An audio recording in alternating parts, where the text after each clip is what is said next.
Hello guys, welcome back to Mastic research and analysis wing. मैं आपकी नज़र फिर से गोल्ड के ऊपर लाना चाहता हूँ। राइट।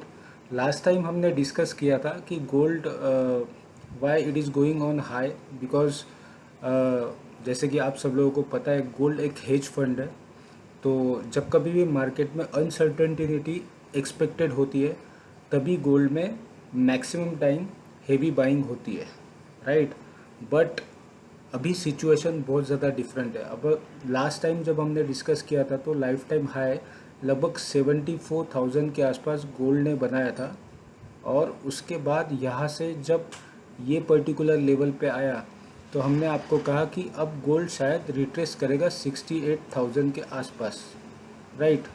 68,000 तो आया नहीं, बट 70,000 के आसपास आके गोल्ड ने फिर से बाइंग दिखाई और फिर से स्ट्रॉन्ग होते जा रहा है। राइट। मतलब इन्वेस्टमेंट इसमें आते जा रहा है।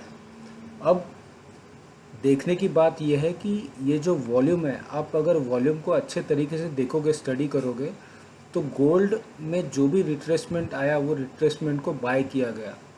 प्रॉफिट बुकिंग यहाँ तक आई और यहाँ से बाइंग शुरू हो गई। मतलब थोड़ा जैसे गोल्ड में रिट्रेसमेंट आया, स्मार्ट इन्वेस्टर्स ने उसमें पैसा वो डालते गए और गोल्ड और भी ज़्यादा स्ट्रॉन्ग हो गया। जिस हिसाब से गोल्ड जो ट्रेंड में दिख रहा है, we can see gold going more than 75,000। अब इसका मतलब क्या है? अगर गोल्ड पॉजिटिव है और even Nifty is on lifetime high, Nifty bank is on lifetime high, if you see Dow Jones it is on lifetime high. 6 months का आप अगर देखोगे तो डाउ जोन्स अभी लाइफ टाइम हाई पे है। Global market is almost, Nikki है, काफ़ी सारे एक्सचेंजेस है जो लाइफ टाइम हाई पे है। फिर ऐसा क्यों हो रहा है कि गोल्ड भी उसके साथ ऊपर जा रहा है?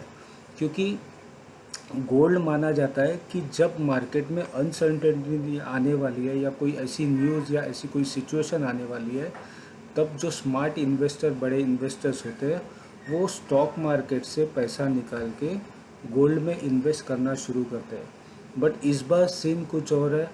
मार्केट्स भी लाइफ टाइम हाई पे जा रहा है और गोल्ड भी लाइफ टाइम हाई पे जा रहा है। तो इसका मतलब हमें क्या निकालना चाहिए? तो as per me, gold is saying you have to be very very cautious. आपको यहाँ पर कॉशन होना चाहिए। Right. Gold is saying because भले ही हमें मार्केट में सब कुछ अच्छा अच्छा दिख रहा है, but there is something, again I am saying, कि we don't know, suddenly we will have front of us कि मार्केट में ऐसी कोई न्यूज़ आ सकती है या कुछ भी आ सकता है जिस वजह से सडनली हमें मार्केट में रुख चेंज होते हुए नज़र आ सकता है।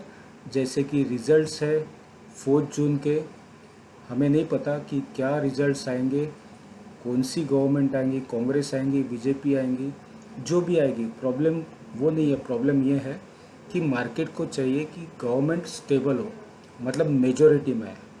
फिर कोई भी गवर्नमेंट अगर मेजॉरिटी में आएगी तो ही हमारा इकोनॉमी स्ट्रॉन्ग होगा और ग्रो करेगा। तो majority government market is going to expect. ठीक है।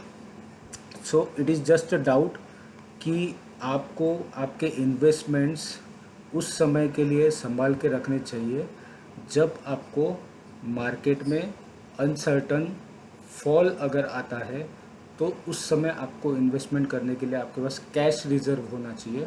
इसीलिए उसका प्रिपरेशन आपको अभी से करके रखना चाहिए। आपको प्लानिंग्स उस हिसाब से करनी चाहिए बिकॉज गोल्ड इज़ इंडिकेटिंग कि हमें कॉशन रहने की ज़रूरत है।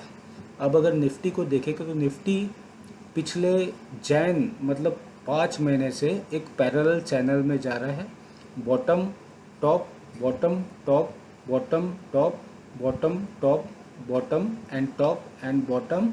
अब यहीं से एग्जैक्टली निफ्टी ने रिवर्स लिया है, निफ्टी ऊपर जा रहा है। तो नेक्स्ट वीक का हमारा व्यू है कि निफ्टी कम से कम 22,800 के आसपास या फिर 23,000 के आसपास आ सकता है। निफ्टी में हमें खतरा तब तक नहीं है जब तक ये पैरेलल चैनल सस्टेन नहीं करता है ब्रेक करके। अगर ये लेवल ब्रेक होता है तो हमें कंफर्मेशन मिल जाएगा कि मार्केट में एक बहुत बड़ा फॉल आ सकता है। So this is Nifty. If we see Nifty bank, तो निफ्टी बैंक का ये वीकली चार्ट है। सो अभी at present we are seeing कि it is on up trend obviously. तो फर्स्ट लेवल जो निकल के आता है नेक्स्ट वीक के लिए, दैट इज़ 48,664। अगर ये लेवल क्रॉस करता है निफ्टी बैंक, तो हम 49,000 के ऊपर जाने की तैयारी में है। यहाँ से अगर मामला गड़बड़ होता है यहाँ कहीं पे, तो हमें एक शार्प फॉल दिखेगा, ठीक है। एंड अगर आप FII और DI के ऊपर नज़र डालोगे, तो आज छोटा सा सेशन था, उसमें भी FII ने ट्रेड लिया 50 करोड़ और 143 करोड़ का सेल, 50 करोड़ का बाय, 143 करोड़ का सेल, तो डिफरेंस प्रॉफिट बुकिंग 92 करोड़ का है। DI ने भी प्रॉफिट बुकिंग की है। तो ओवरऑल देखें तो जो पैसा है वो क्लियर आते हुए नहीं दिख रहा है स्टॉक मार्केट में। Something is missing, there is no clarity. तो कल क्या होगा, FI का पैसा आएगा नहीं आएगा, दैट इज़ नॉट क्लियर। हो सकता है और भी प्रॉफिट बुकिंग हो। इसका मतलब things are not clear for big investors. तो we have to be very cautious and you see. And last time भी हमने गोल्ड को एनालिसिस किया था, गोल्ड ऊपर जा रहा था और मार्केट भी ऊपर जा रहा था, और जब हमने बताया कि कुछ तो ऐसा होने वाला है, तो हमें कम से कम 3 to 4% का एक प्रॉफिट बुकिंग दिखा था। अभी वो सिचुएशन फिर से आ रही है। तो शॉर्ट टर्म मिड टर्म में हमें थोड़ा कॉशन रहने की ज़रूरत है। हमारे कैश को, हमारे फंड्स को, हमारे स्टॉक्स को प्रॉपरली मैनेज करने की ज़रूरत है। For this purpose we have made the video. I hope you like the information, and Monday we will see market view again. Okay, we will post one more video. You can share this video with your friends and relative. Good night, see you later, bye bye.